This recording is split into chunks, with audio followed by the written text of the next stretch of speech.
actress before she became starlet, Betty Gray. And budding speed reader Rachael Ellis before she became head script reader at Universal and as, just keep my name out of it, Dennis's wife, Ellis-Hagen. Like most aspiring entertainers and working guys and dolls did in those days, one groups together to save your dough by staying at a boarding house for actors, musicians, and talent, or coming together to rent out a cheap flat somewhere. Take Stage Door, Kitty Foyle, Sunday Punch, It All Came True, or Married Before Breakfast. Thus we find Betty Gray and Ellis-Hagen, then Rachael Ellis, sharing a one-room flat at a boarding house in California. Hey, snap out of it! What time is it? 6 o'clock. 6 o'clock? I've got a commercial to do at 6. 6 o'clock a.m. And what did you wake me up for? Me wake you up? You're the one over there reciting names. Robert Montgomery, Robert Taylor, Robert Young. I was placing them in alphabetical order. Then why was Frank Chatone's name called next? He must have snuck in with Taylor and Young. What? 3 comrades. That makes the ninth time you've seen that picture. No wonder you keep calling his name in your sleep. Says the girl who saw Manhattan Melodrama 34 times. That was different. How? You count for every year. Rachael, it's a motion picture, not a birthday commemoration. I wrote this. Rachael, it was a motion picture debut, not a birthday commemoration. Then with age. That's why. Oh, never mind. I want to be prepared for my commercial tonight and ready for my audition this morning. So turn off the gab and go back to sleep. Turn off the gab if you turn off the grammar. No more alphabet. Great. Just when I was moving to the seas. Cary Grant, Charles Boyer, Clark Gable. Betty, S spells R, not C. Well, obviously you didn't go to dramatic school. Neither did you. Listen, sister, where I come from, you see it every day. There's no need to pay tuition for what Miss Kempton in Flat D gives Mr. Dressler in Flat C when the neighbors call the flat foot. In short, you spell your way and I'll spell mine. All I could think of for S was Spencer Tracy and Sinatra. One's not my type, and I swoon before I get to the other. But Betty, Sinatra's first name is Frank. Please! He doesn't need a first name. All right, Betty, you take the bathroom first, and I'll get coffee. That sounds good. All right. Hey, Betty, the coffee's gone again. I don't believe it! That makes the 3rd time this week. That's the problem staying in a boarding house for starving artists. We can fend off food, but we can't fend off thirst. Listen, I've got to get a move on. I'll get some coffee down at the casting office. See you later, Rachael.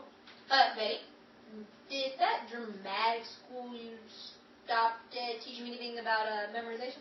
Absolutely. My old maid couldn't remember anything better. Then Granny better pull out the deck of cards because it's going to take more than one deck to cover up your bathroom. Darn that joker!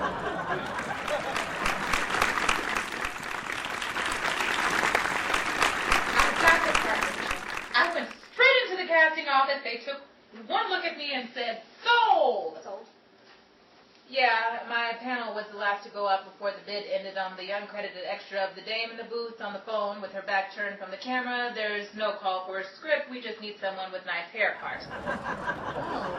That's logical. Congratulations, Betty. Hooray for Hollywood. You know, Rachael, I was just thinking on my way over here, which leading star could my career go far with? Toto or Asta? Lassie or Rin Tin Tin? A career opposite of a dog. Don't stick your nose down, Rachael. Some of the most illustrious careers have started opposite an animal. Well, you sure better hope it isn't Rin Tin Tin. He's dead. Hey, what do you think you have planned after your commercial spot on the radio tonight? Nothing that I can think of. Why? What's happened, Rachael? I've got a date tonight with Mr. Miller, and he's got a friend, Miller. His friend's name is Pillar? Yeah, he works at the salt factory. I've seen the kind before. The last date you hooked me up with. City Zoo, last cage on the left, right beside the hyenas, marks Dr. Jekyll and Mr. Hyde. I told Betty it was a promotional stunt that the PR at Universal wanted me to set up.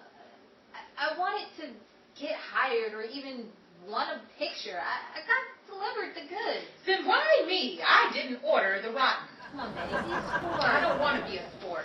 I'm too tall for a shortstop and too short for a pitcher. Where exactly are we going with this? Nowhere in particular. I did have an errand or two I needed to run tonight. If I could only stop by Jerry.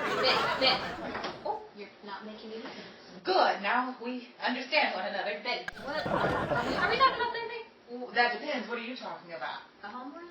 Then we're talking about the same thing, because that's exactly where I'll be running off to if I go along with you as another double date. Every fly has its ointment. And every silver lining has its cloud. Oh, no, we're not going all over that again. When's the last time I ever asked you for a favor, Betty? Yesterday, you asked me to ask Joe at the corner to slap $1 label on a 5-cent bottle of Rip or Run liqueur. If you take a rip, you're sure to run straight to the nearest bar for a glass of milk. I don't want to wash it down. I just want to get this taste out of my mouth booze to give Miller for your 1 month. We've been carrying on this conversation for quite some time. Anniversary. Gee, Betty, you don't have to get technical. I only asked you a question. Come on, Betty, you just have to come with us. Miller says he can't go out unless Pillar goes with him. Why? What is he, 12? 16. What? I'm not going to ask you to marry him, Betty. Just entertain him. Watch it. Keep him occupied. Stop that motor, Rachel. You're running straight into an accident. What I mean, Betty, is if you can come along with us, you don't have to spend any time with him. Just keep him company for a little bit, and then you can be on your way. I don't know. Who do you find these people? Miller and Pillar. He's the best guy I know. Ooh, so sorry. No, I just met him the normal way. No magic needed. Rachel. Never mind. So you'll come, Betty. They'll be singing and dancing and food and fun, and before you know it, Pillar will find some swinging sister his own age, and you'll be free to have your few laughs with the band and the rip and run. I never touched this stuff. There was a court missing. You gave it to me. Well, it wasn't me. I couldn't get the top off. You better ask Joe what's in the potato. I don't know, but when I passed it to Miller, hey, what do you know about that? Top comes right out. Rachel, focus. That's good enough. All right. I'll go.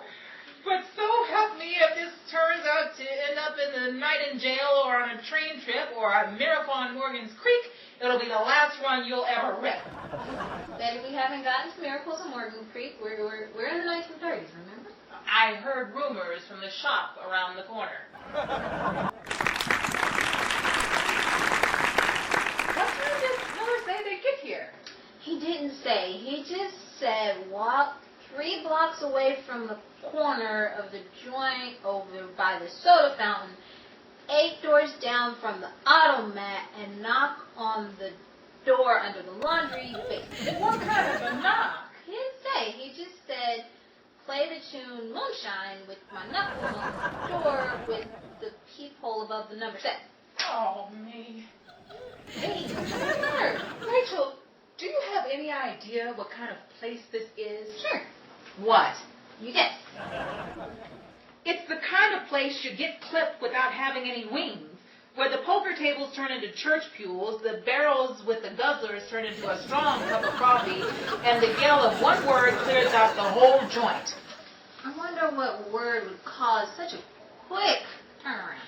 Trust me, if you knock on that door, you'll... Better get out of here. This is a raid. That's it! Pick up your heels, Rachel! We've got 3 blocks, 1 corner, a soda fountain, 8 doors, and an automat to run by! Excuse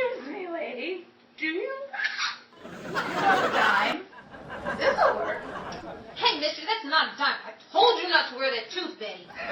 Get your hands off of me, sir. Never mind him, Betty. That man is a little tipsy. Yeah, and he's a little drunk, too.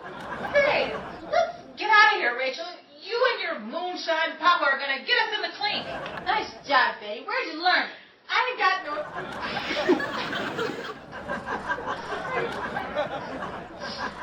I ain't got time to bust chops with the gums. We better ditch the skirts, start making with the cement, and hidey-ho with the dough. There you go again, Betty. What's it called? It's code name for hurry up and move. Now, let's get out of here, Rachel.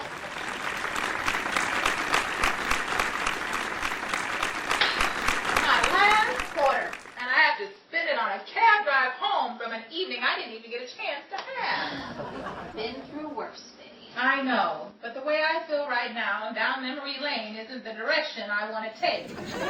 Hey, Dad! What time is it, Rachel? Don't you have a watch, Betty? You always ask me for the time. Oh, never mind. I'll find out myself. I don't want to miss the broadcast I ran lines for on the radio program I did the commercial for tonight. You mean you still catch the broadcast? I thought they were done live. I can, and they are. Then what happened? How can you be here and listen there? Have you ever heard the expression, it was a mess? Well, that's exactly what it was. It's something about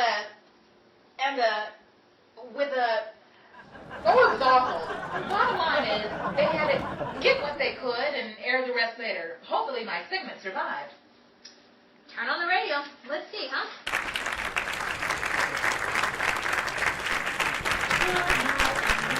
Good night, ladies. Good night, ladies. I want to talk to you. And the fellas, too. What I have to say won't wait. And I fear if it gets too late, we won't have time to get to know one another. Put down that paper and pick up that Joe. Betty Gray's here with the low. Down, that is.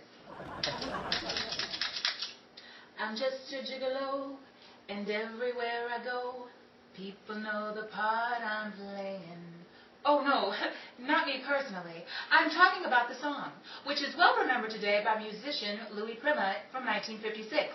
But the song itself surfaced after the World War I. It was adapted by Irving Caesar in 1929 from the Austrian song...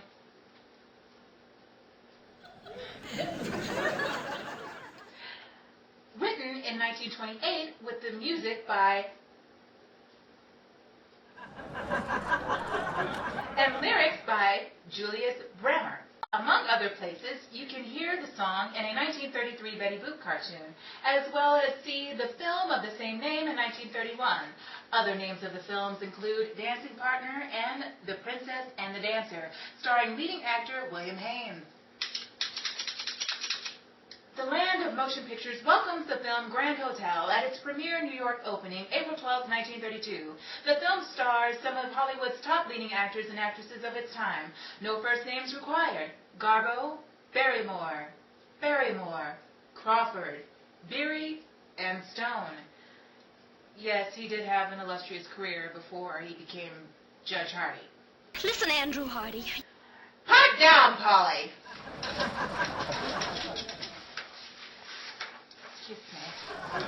1934's Imitation of Life, actress Freddie Washington plays Flora Jackson in the 1937 film 1 Mile from Heaven. Other faces you may recognize: Eddie Rochester Anderson, Lon Chaney Jr., Bilbo Jingles Robinson, and leading actress Claire Trevor. As many thanks go out to all of our listeners at home. I say farewell and so long as the broadcast comes to a close. Until next time, stay informed. That was great, Betty. Who knows where this could lead to? Yeah, I may get to work with ACTA after all. It may be a while. I think William Powell and Myrna Loy are in it for a long haul. Good night, everybody. Dominic Breckenridge here, welcoming you all back for more in the life of A Day in the Life of. The voices you just heard were Jasmine Lofton as Rachael Ellis-Hagen, and yours truly, Dominic Breckenridge as Betty Gray. Reminding you that all the women's wardrobe worn in tonight's broadcast were provided by my line, Dominic Private Collection. Be sure to tune in next week, same time, same place. Until then, you're on the studio. This has been the Body Preview for the Body. Good night, everybody.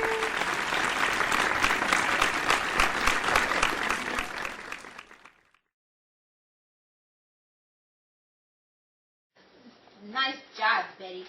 What did you learn? Where'd you learn it? Where'd you learn it? She sound like a gangster. Where'd y'all learn it? Okay, I'm sorry.